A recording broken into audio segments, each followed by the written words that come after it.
कथा, पुरुषार्थ कथा, सुनो सुनो सिद्धार्थ कथा। सत्य कथा,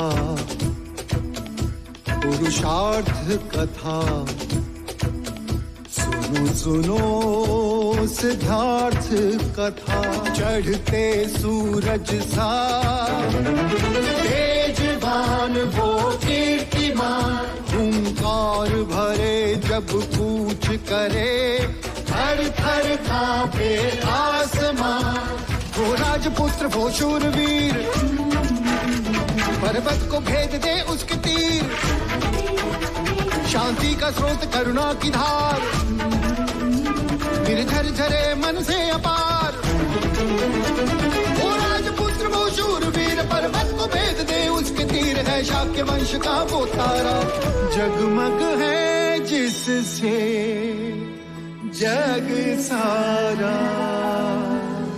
सत्य कथा, पुरुषार्थ कथा, सुनो सुनो सिद्धार्थ कथा।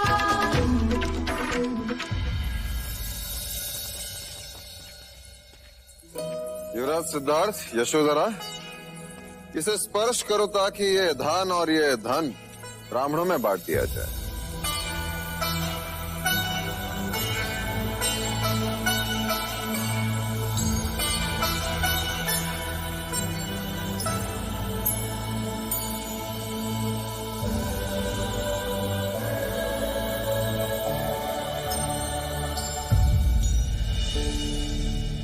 क्षमा महाराज, पर यह परंपरा हमें समझ नहीं आती।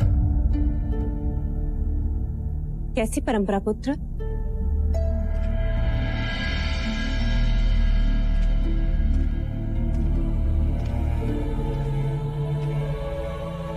जब भी आप खुश होते या कभी कोई खुशी की बात होती, जैसे युद्ध जीतने की बात, विवाह की बात, जन्मदिन हो या स्वयंवर का दिन, आप हमेशा ब्राह्मणों को दान देते हो, जिससे तुम्हारे सुख को किसी की अशुभ दृष्टि न लगे, तुम्हारे मार्ग के सारे अवरोध दूर हो जाए, तुम्हें ब्राह्मणों का आशीर्वाद मिले। तो क्या ब्राह्मणों को दान देने से अवरोध दूर हो जाते हैं? निस्संदेह होते हैं। मैंने पहले भी कहा था और आज भी कहता हूं, ब्राह्मण धरा पर ईश्वर के प्रतिनिधि है। मनुष्य के मस्तिष्क पर उनका हाथ अभय कवच होता है। अरे, ये आपके पैरों को क्या हुआ विप? प्रातःकाल घर से चला था, मार्ग में ठोकर लग गई। अर्थात आप अपना ही हाथ अपने ही मस्तिष्क पर रखना भूल गए विप्र।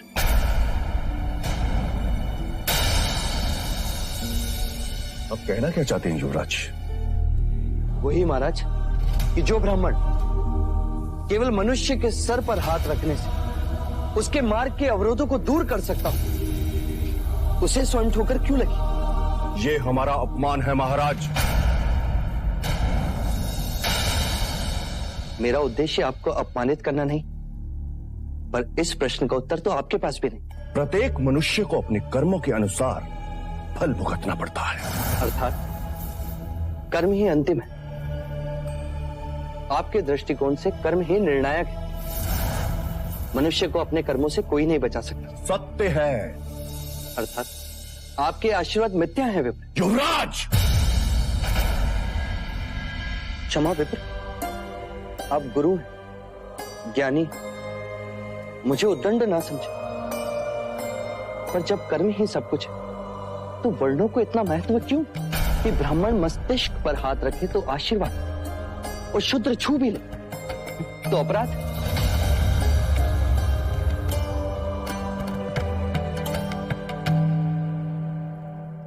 चन्ना। जी युवराज। इन सभी को रथ में रखो। इस दान का वितरण हम स्वयं करेंगे। जी युवराज। आओ यशोधरा।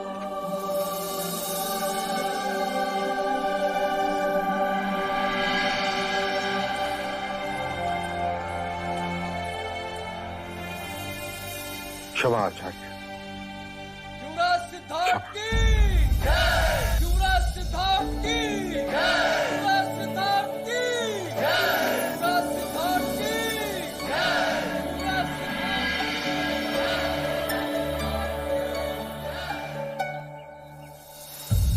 अरे ये क्या कर रहे हैं आप?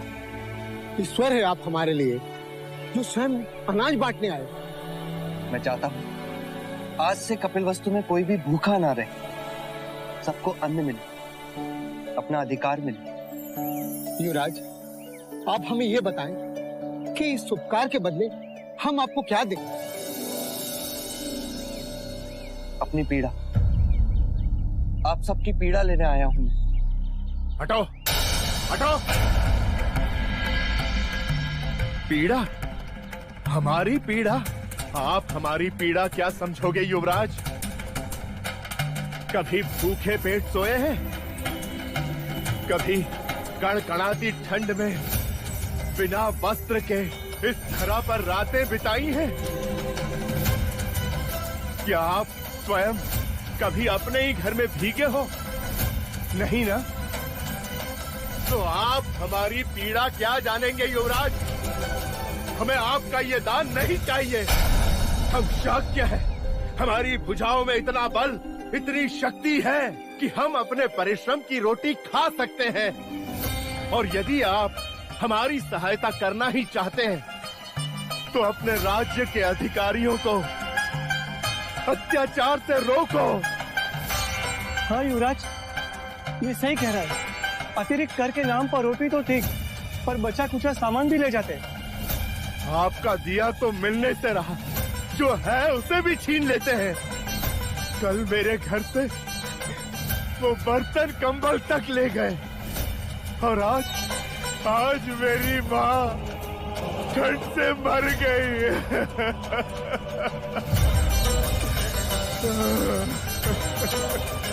इतनी क्रूरता! कौन है अधिकारी?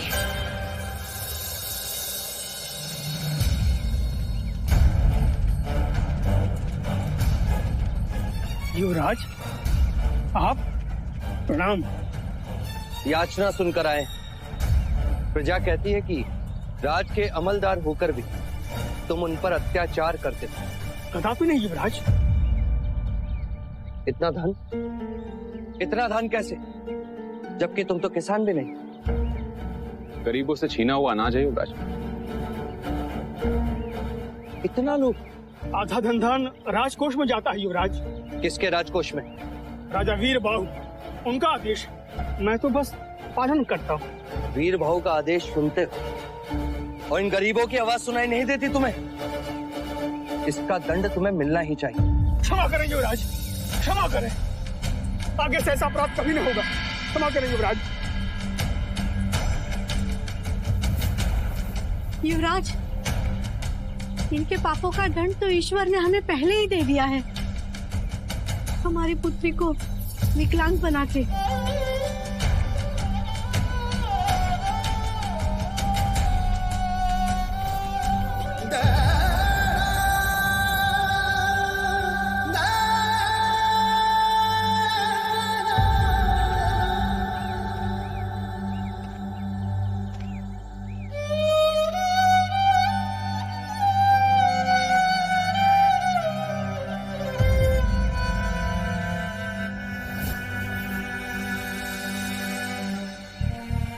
तुम्हारी पुत्री की विवशता ने आज तुम्हें दंडित होने से बचा नहीं।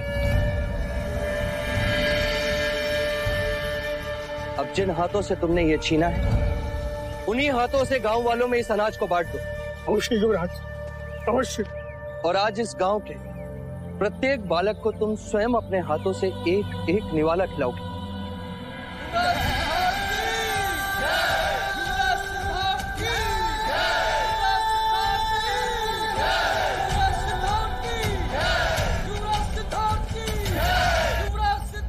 दुख का साम्राज्य देखा था।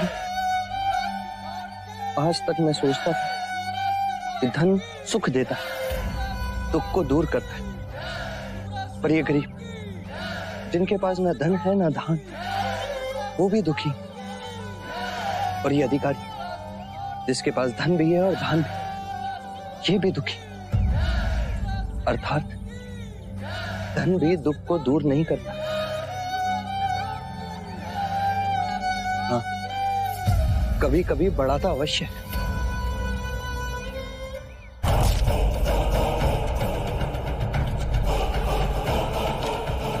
कहो बांदुल, क्या है तुम्हारी उपस्थिति का कारण? महाराज, शाह के राजा शुद्धोधन का राजदूत आया।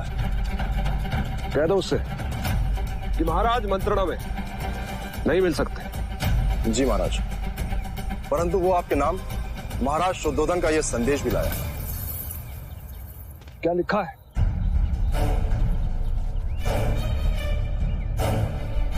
कौशल नरेश महाराज प्रसन्नजीत, युद्ध में आपकी पराजय के बाद हमारे और आपके बीच जो संधि हुई थी, उसके परिणाम स्वरूप आपने समग्र युद्ध खर्च देने का उत्तरदायित्व स्वीकार किया था। युद्ध में हुआ सारा खर्चा तुम हमें दोगे और साथ साथ ये वचन भी हम पर कभी आक्रमण नहीं करोगे। मैं वचनबद्ध हूं महाराज शुद्धोधन। जो शाक्य गणराज्य को शीघ्र ही अपेक्षित है, प्रत्युत्तर की अपेक्षा में मोहर शाक्य गणराज्य शिरोमणि राजा शुद्धोधन। उन्हें प्रत्युत्तर भेज दो बांदुल। इस समय सारा कौशल महाराज महाकौशल की मृत्यु शोक में डूबा है। इस समय हम संधि का उत्तरदायित्व निभाने में असमर्थ हैं, युद्ध खर्च नहीं दे सकते। जी महाराज, पर शीघ्र ही हम संधि के वचनों को पूरा करने का यथार्थ प्रयत्न अवश्य करेंगे। एक और युद्ध भेंट करेंगे।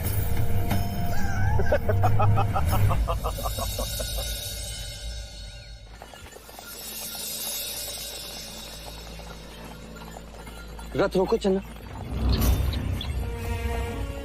वो वहां कौन है?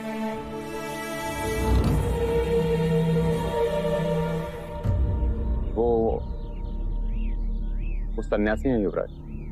सन्यासी? आज पहली बार देखा उसे। हाँ युवराज, भ्रमण करते हुए कभी कभी आ जाते। फिर तो उन्हें भी अन्न की आवश्यकता होगी।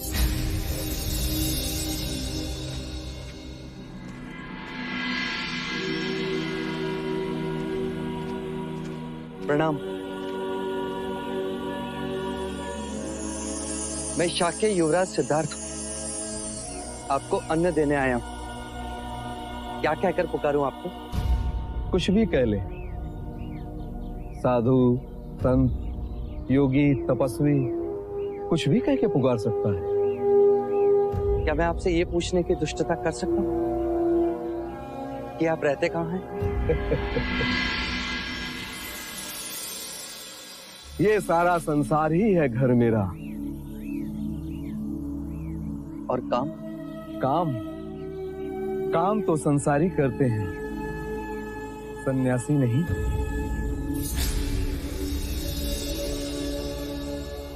और अन्न प्रबंध वो कैसे होता है? भूख जितनी भिक्षा मिल ही जाती है। भिक्षा मांगने में लज्जा नहीं आती? अहम लज्जा को कुचल करके ही मनुष्य सन्यासी बनता है। और यदि किसी दिन कोई भिक्षा ना दे तो कोई शोक नहीं। ये प्रकृति इनकार नहीं करती। हवा कभी नहीं रुकती, जल तो मिल ही जाता है। वृक्ष फल देने से कभी भी मना नहीं करते। आप अपना समय कैसे व्यतीत करते हैं? मन को जीतने का श्रम करता हूं। ये कैसा कार्य है? ये मन ही तो है जो वासना मोह क्रोध में फंस जाता है।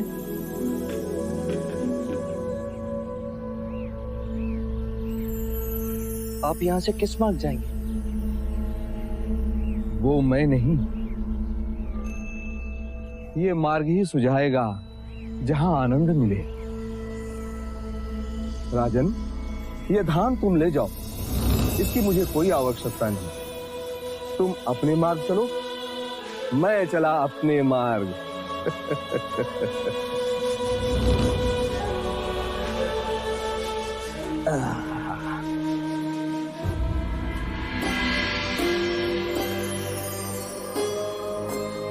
मैंने धनी देखे, दरिद्र देखे, सत्ता में अंध क्षत्रिय देखे, ज्ञानी ब्राह्मण देखे, पर ये कैसा जीवन जो कुछ ना होते हुए भी इतना सुखी।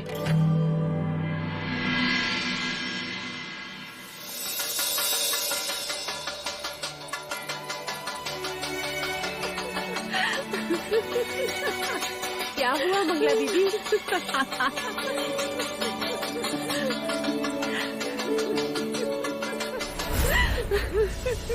बात क्या है मंगला? खुशी का संदेश है, खुशी का, और ऐसी खुशी जिसके बारे में कोई कभी सोच ही नहीं सकता। पर ये तो बताओ मंगला काकी, संदेश क्या है? अरे ये शोर कैसा, क्या हुआ क्या? ये शोर मेरे सौभाग्य का है। पिठोरा से मेरे भाई तपोधन ने संदेश भेजा है। लीजिए लीजिए, पढ़ लीजिए, लीजिए। किंतु संदेश क्या है मंगला दीदी? उसने लिखा है, आदरणीय मंगला दीदी, पिठोरा से तपोधन का प्रणाम। निवेदन केवल इतना है कि क्यों ना कपिल वस्तु और पिठोरा के बीच जो संबंध है उसे और घनिष्ठ कर दिया जाए। हमारी पुत्री रोहिणी के संग आपके पुत्र देवदत्त का विवाह कर दिया जाए। यदि आपकी और राजा द्रोणादन की इस संबंध से सम्मति हो तो हम मिलकर इस बात को मार्ग दे सकते हैं और विधिवत आपके और हमारे आदरणीय महाराज शुद्धोदन से हम इस विवाह प्रस्ताव की बात करें। अरे ये तो अति आनंद का समाचार है काकी माँ। मैंने पिठोरा की राजकुमारी को देखा है, वो बहुत सुंदर है। ज्येष्ठ की और उनकी जोड़ी खूब जचेगी। हमने तो कुलगुरु से उन दोनों की कुंडली भी मिलवा ली है। और पता है कुलगुरु ने क्या कहा? उन्होंने कहा कि इस विवाह से देवदत्त का भाग्योदय होगा। तुम केवल हाँ कह दो मंगला। शाक्य संघ की बैठक में मैं अवश्य बात करूंगा। तो परिवार में अब 2-2 शुभ प्रसंग एक साथ होंगे। यशोधरा की गोद भराई और देवदत्त का ब्याह। बधाई हो मंगला दीदी, बधाई हो। अरे मंगला। हाँ। लीजिए भाई महाराज। मुंह मीठा कीजिए। बधाई हो अनुज। आप भी और तुम भी। ये संदेश सचमुच मेरे लिए भी शुभ संदेश है। अब तो मुझे भी एक सखी मिल जाएगी। सत्य कहा, महल में चहल पहल होगी। ये लो, तुम भी मुंह मीठा करो। और हाँ, जब मुंह दिखाई की बात हो तो अमिता दीदी को भी आमंत्रित करेंगे। अरे मंगला भाभी, आपने तो हम सभी का मुंह मीठा करा दिया, पर जिसके कारण ये हो रहा है उसे तो आप भूल ही गई। कुमार देवदत्त को भी तो खिलाइए। इसे तो स्वयं मैं अपने हाथों से खिलाऊंगी। बधाई हो देव। लो, मुंह मीठा करो। हाँ लो। रहने दो माँ, मुझे नहीं चाहिए। इसमें क्या लजाना ज्येष्ठ, ऐसे अवसर बार बार नहीं आते। लो, खा लो। इस तरह मत खिलाओ माँ। कहा ना मुझे नहीं खाना कोई लड्डू मड्डू। खा लो देव।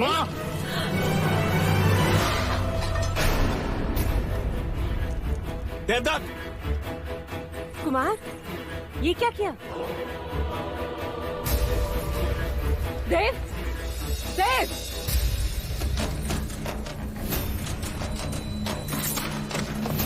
देवदत्त, समझते क्या हो तुम स्वयं को? इस तरह सबके सामने मेरा हाथ छटक कर चले आए। आज तक मेरे साथ ऐसा बर्ताव किसी ने भी नहीं किया, और तुम मेरे ही पुत्र होकर मैं ये विवाह नहीं करना चाहता माँ। क्यों नहीं करना चाहते? क्यों नहीं करना चाहते बताओ मुझे। पिठोरा का राज बड़ा है, शाक्यों में उनका मान है, और फिर राजकुमारी रोहिणी इकलौती भी है और सुंदर भी। फिर ये विरोध क्यों? देव, बात क्या है? क्या तुम्हें कोई और कन्या पसंद है? आप समझती क्यों नहीं है माँ? क्या नहीं समझती पुत्र? ये कि मैं ये विवाह नहीं करना चाहता। क्यों नहीं करना चाहते? हाँ? इतना अच्छा संबंध है तो मना क्यों कर रहे हो? मैं पूछता हूँ, विरोध का कोई तो कारण होगा।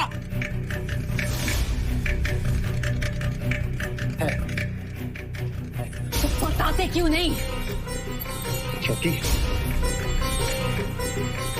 क्योंकि मैं आज भी यशोधरा से प्रेम करता हूं। मैं यशोधरा से प्रेम करता हूं। मैं यशोधरा से प्रेम करता हूं। मति भ्रष्ट हो गई है तेरी। तू जानता भी है तू क्या रहा है? वो तेरे अनुज सिद्धार्थ की अर्धांगिनी है, माँ बनने वाली है वो। तो क्या मामा, मैं उसे चाहता हूं। और तू देखना माँ, एक न एक दिन मैं उसे पाकर ही रहूंगा माँ।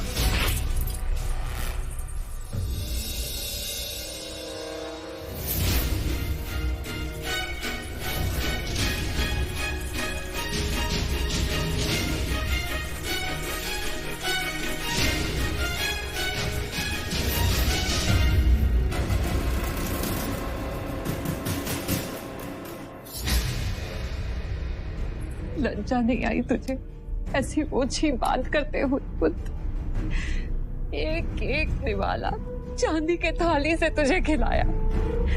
उस झूठन पर तेरी दृष्टि कैसे गई देव?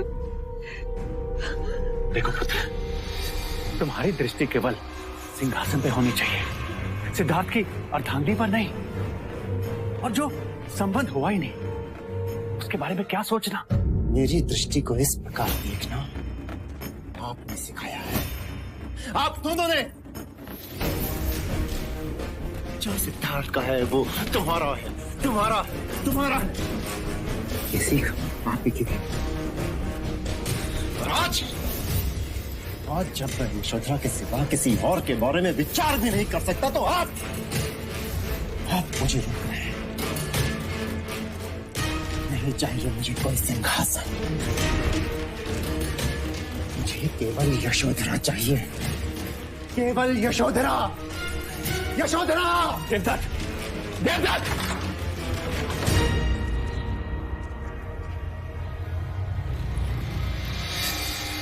इसका विवाह शीघ्र करवाना होगा मंगला, अन्यथा किसी दिन इस महल में अनर्थ हो जाएगा। तुम राजा तपोधन को संदेश भेज ही दो।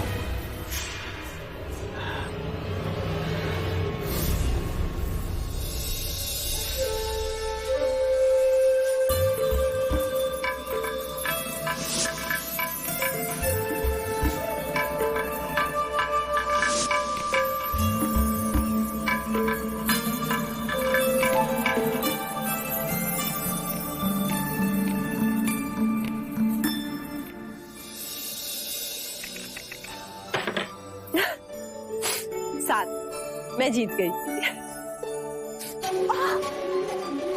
यशो, यशो क्या हुआ? यशो,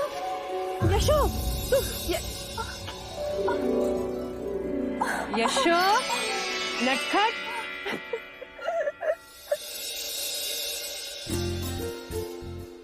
बतौर तो आ रही, हमारी संतान कैसी होगी?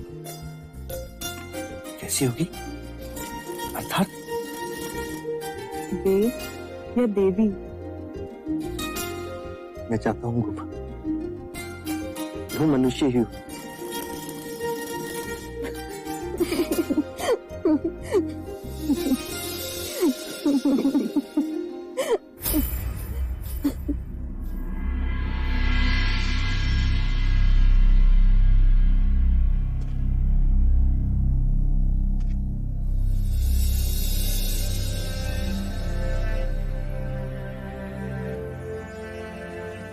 आप यहाँ से किस मार्ग जाएंगे? वो मैं नहीं, ये मार्ग ही सुझाएगा जहां आनंद मिले।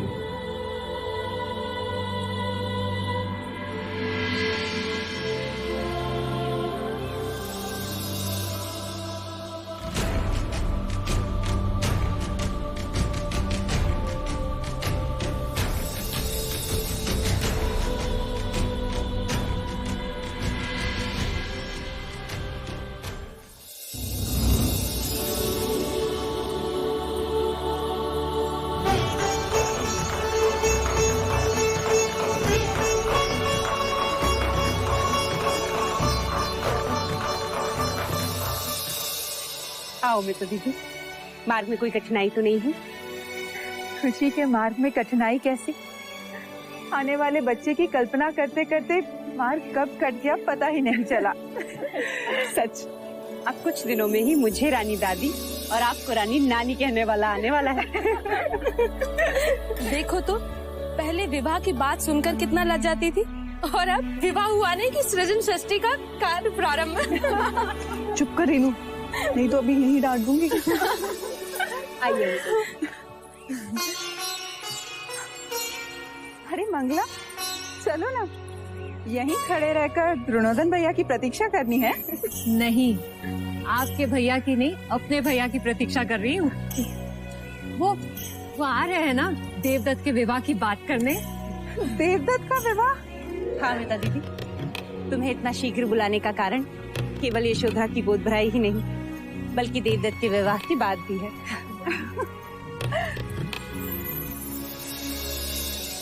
बधाई हो मंगला दीदी। वैसे कन्या है कौन? पिठोरा के राजा तपोधन, उन्हीं की सुपुत्री राजकुमारी रोहिणी। सुना है बहुत सुंदर है वो। तो हमारा देवदत्त कौन सा कम है? किंतु दीदी, तुम्हारे भैया तो संग समाप्ति के बाद ही आएंगे, उसमें तो बहुत समय है अभी। मुझसे भीतर रहा नहीं जाएगा। महादेवी, मुझे यहीं प्रतीक्षा करने दो। आप लोग चलिए ना, उनके आते ही मैं भीतर... अच्छा ठीक, तुम यहीं प्रतीक्षा करो, उनके आते ही हमें सूचित कर देना, हम सभी उनके स्वागत में उपस्थित हो जाएंगे। चलो रानी नानी माँ।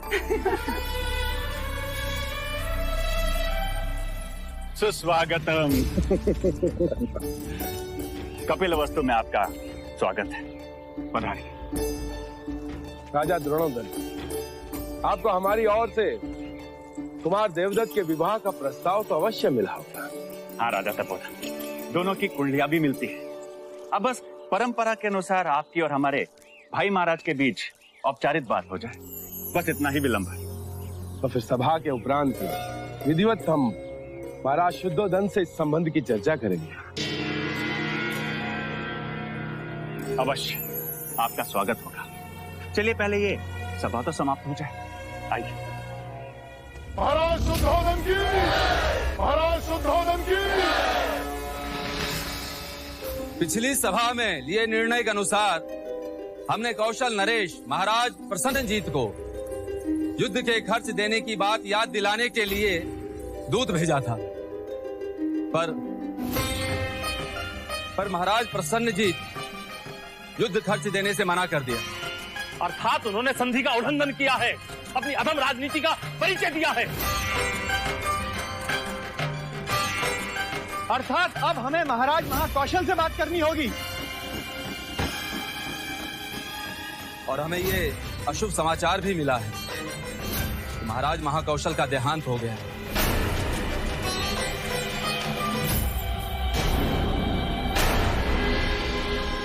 अर्थात प्रसन्नजीत को रोकने वाला अब कोई नहीं रहा। अब हम प्रसन्नजीत की मित्रता पर विश्वास नहीं कर सकते महाराज। हमने तो आपको युद्ध भूमि में ही कहा था महाराज कि युद्ध खर्च ले लो या उसे बंदी बना लो। आप नहीं माने। आप पर विश्वास करके हमने आपके पक्ष में युद्ध किया, मतदान भी किया, किंतु आपकी मनमानी के कारण आज सभी शाह के राजाओं के राजकोष समाप्त हो चुके हैं। अब आप ही बताइए महाराज, हम क्या करें?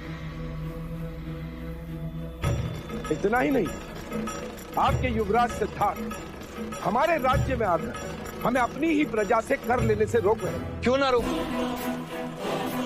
आप राजा हैं और अपनी ही प्रजा पर अत्याचार कर रहे हैं। प्रजा से कर लेना राजा का अधिकार होता है, अत्याचार नहीं। और युद्ध के बाद अतिरिक्त कर लेना अधिकार नहीं, दुराचार है। चलिए मान लेते हैं कि हम प्रजा के साथ दुराचार कर रहे हैं, लेकिन इस दुराचार का कारण कौन? इसका कारण आप हैं युवराज, आप। राजा तपोधन, क्षमा कीजिए महाराज, लेकिन राजा दंडपानी ने पहले ही कहा कि हमें कौशल का आधिपत्य स्वीकार कर लेना चाहिए, तो आप उससे सहमत नहीं थे। आपकी गलत राजनीति का बोझ आज पूरे शाक्य गणराज पर भारी पड़ रहा है महाराज। कल यदि प्रसन्नजीत पुनः आक्रमण करेगा तो अनाज कहां से लाएंगे?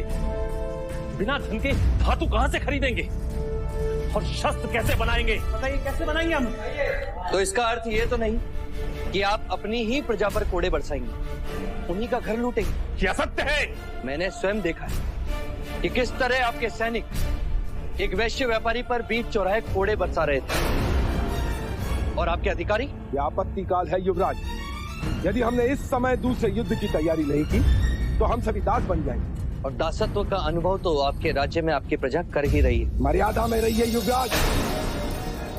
आप ये भूल रहे हैं कि वो मेरा राज्य है, मेरा।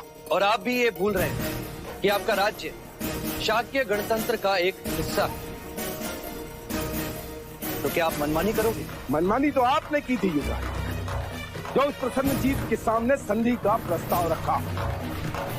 सत्य ही कहा था किसी ने। आप एक क्षत्रिय की तरह, एक सन्यासी की तरह सोचते हैं युवराज। राजा तपोधन, ये ना भूले कि आप भावी शाक्य सम्राट से बात कर रहे हैं। आपके हम पर थोपे हुए इसी सम्राट की शांति वार्ता के कारण हम जीता हुआ युद्ध हार गए महाराज। ये बात केवल मैं ही नहीं, सभी भली बात ही जानते हैं। राजा तपोधन, मैं राजा तपोधन इस साक्ष्य सभा में युवराज सिद्धार्थ को सावधान करता हूं कि वो मेरे राज्य की सीमाओं का उल्लंघन न करें और मेरे कार्यभार के बीच न आए, अन्यथा इसी घड़ी यहाँ से प्रस्थान करे राजा तपोधन। यदि एक पल भी यहाँ रुके तो मैं भूल जाऊंगा कि ये संघ सभा है।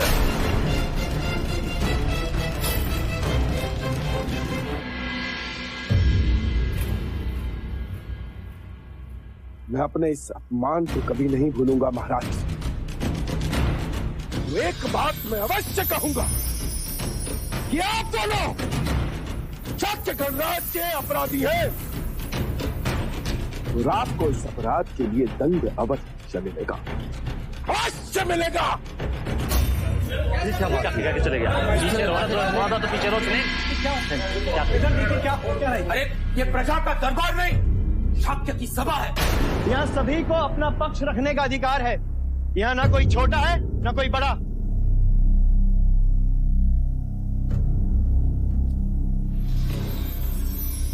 महाराज, राजा तपोधन के विवाद के शब्द अनुचित थे पर अर्थ उचित था। अब आप ही को कोई न कोई उपाय सुझाना होगा महाराज, अन्यथा संघ राज के नियमानुसार आपकी जगह उसे लेनी होगी। तो इस आपातकाल से मार्ग निकाले।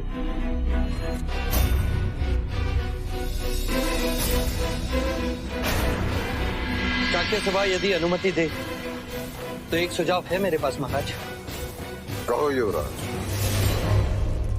क्यों ना हम शाक्य रोहिणी नदी पर एक ऐसा सेतु बनाएं जहां से हम पश्चिम भारतवर्ष से व्यापार कर सकते हैं।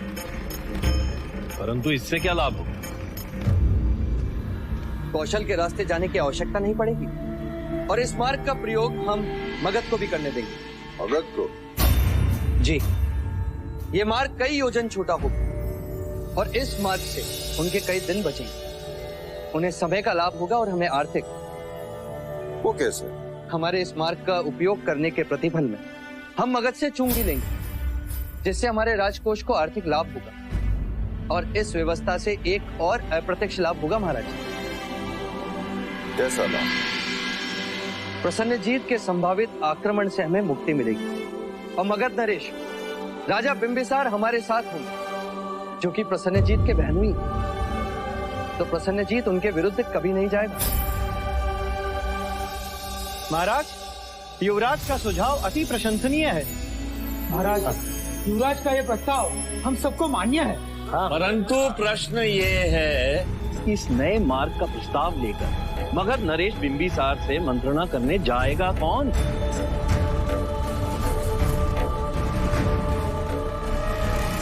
क्योंकि जो भी जाएगा प्रसन्नजीत उसे रोकने का प्रयत्न अवश्य करेगा। पर प्रसन्नजीत को कैसे पता चलेगा कि हमारी मंत्रणा का उद्देश्य क्या है? क्योंकि सुना है कि प्रसन्नजीत के गुप्तचर हमारे राज्य में है। तो फिर मगध नरेश महाराज बिंबिसार से मिलने कौन जाएगा? मैं जाऊंगा।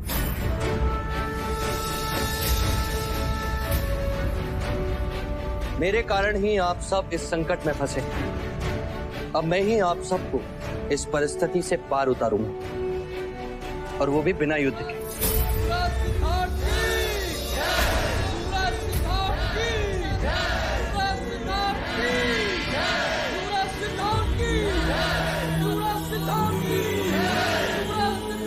ये हमारी अति प्रिय अंगूठी है, इसे आप अपने पास रखिए, हमारी मित्रता का चिन्ह।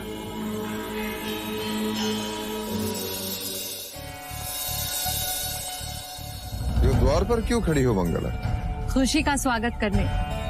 आप तो जानते ही हैं, देवदत्त के विवाह की बात करने के लिए तपोधन भैया आ रहे हैं।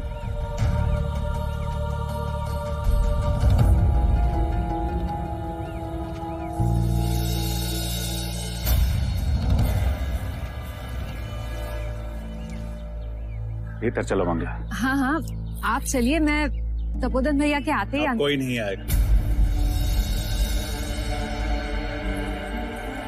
क्यों नहीं आएंगे? क्या बात है आर्य? बताइए ना। उन्होंने संदेश भेजा तुम्हारे लिए।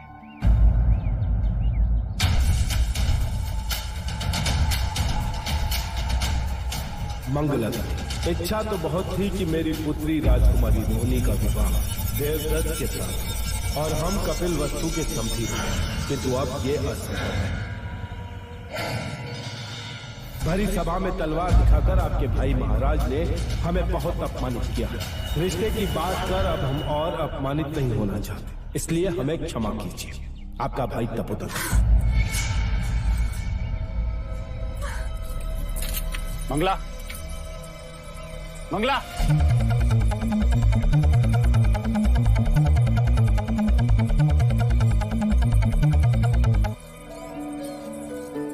बहुत सुंदर है ना? तो देखो, मंगला दीदी भी आ गई थी। देखो मंगला दीदी, अमिता दीदी तुम्हारे लिए हीरो का हार लाई है। क्या हुआ मंगला दीदी, तुम्हारे भैया आ गए? नहीं आए। क्यों? ये प्रश्न आप मुझसे नहीं, स्वयं अपने भाई से पूछिए। क्या हुआ देव? देव, संघ सभा में क्या हुआ? जो कुछ भी हुआ वो अनुज के सामने हुआ और वो भली बात ही जानता है। किंतु ऐसा हुआ क्या? ये हुआ महादेवी, ये हुआ। असम सभा में सिद्धार्थ ने सबके सामने मेरे भाई तपोधन से अभद्र व्यवहार किया और महाराज ने तलवार की नोक पे मेरे भाई तपोधन को संघ सभा से निकल जाने का आदेश दिया। और फिर मेरे भाई ने रोहिणी का संबंध देवदत्त के संग करने से इनकार कर दिया। मंगला, वो राजनैतिक विवाद था।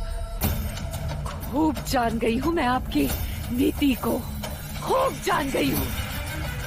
मंगला दीदी, हम देवदत्त के लिए रोहिणी से भी अच्छी कन्या ढूंढेंगे। रहने दीजिए महादेवी, जो थी उसे तो छीन लिया और जो आना चाहती थी उसे रोक दिया। उन्होंने बात ही ऐसी की, मतभेद को मनभेद में बदल दिया। अरे मन तो आपने बदला महाराज, आपने। भेद तो आपने किया है देवदत्त और सिद्धार्थ में। अपने आवेश को रोको मंगला। विवाह के समय आपने वचन दिया था कि सिद्धार्थ के राज्य अभिषेक के समय देवदत्त को भी राज्य का हिस्सा मिलेगा, पर अब मुझे आप पर संदेह हो रहा है महाराज। वैसे इसमें आपका कोई दोष नहीं है, क्योंकि मैं तो पहले से ही जानती हूँ कि शाक्यों का तो राज चिन्ह ही रावत है, जिसके दिखाने के दांत अलग होते हैं और खाने के अलग। शांत हो जाओ मंगला। चिल्लाने की कोई आवश्यकता नहीं है महाराज। जब चिल्लाने की आवश्यकता थी तब तो आपने कुछ भी नहीं कहा। सबके सामने दिखावा क्यों?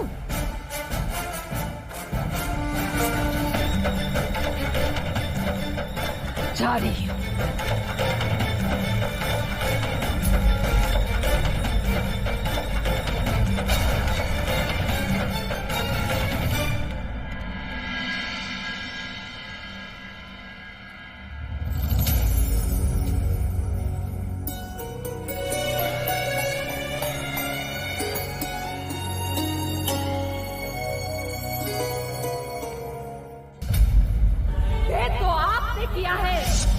राजा और सिद्धार्थ ने। युवराज सिद्धार्थ को सावधान करता हूं कि वो मेरे राज्य की सीमाओं का उल्लंघन न करें, मेरे कार्यभार के बीच न आए।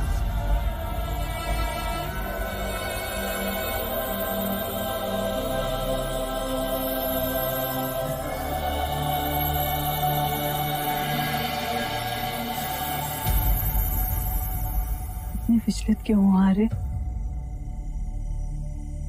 प्रश्न तो यह है गोपा, जब संपूर्ण सृष्टि घूम रही मनुष्य स्थिर कैसे रहे? ये निराशा के उद्गार क्यों? जहां दृष्टि पड़ती संघर्ष दिखाई देता है गोपा।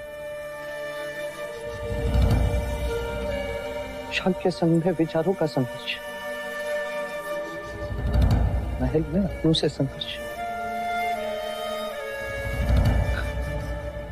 मंगला काकी भी अप्रसन्न है, वो भी यही समझती है कि मैंने विचार पूर्वक राजा तपोधन का मान भंग किया, जिससे ज्येष्ठ का विवाह न और स्वयं मन से संघर्ष। मंगला काकी ने, उनका क्रोध तो बुलबुला है, यूं आया और यूं गया। हाँ गोपा, परंतु मैं अपनों में मनभेद नहीं चाहता। नहीं होगा, मैं वचन देती हूँ, मंगला काकी को मैं मना लूंगी। अब हंसो, ऐसे नहीं, जोर से।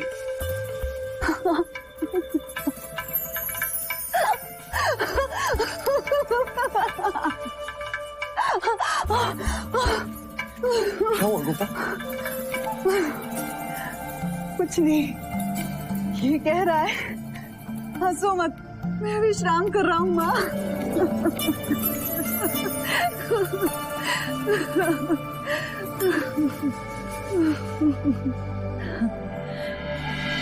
बस इसी तरह हंसते रहो सिद्धार्थ, जिससे तुम्हारी हंसी सारे संसार में इतनी गूंजे कि दूर दूर तक दुख की आवाज सुनाई न दे।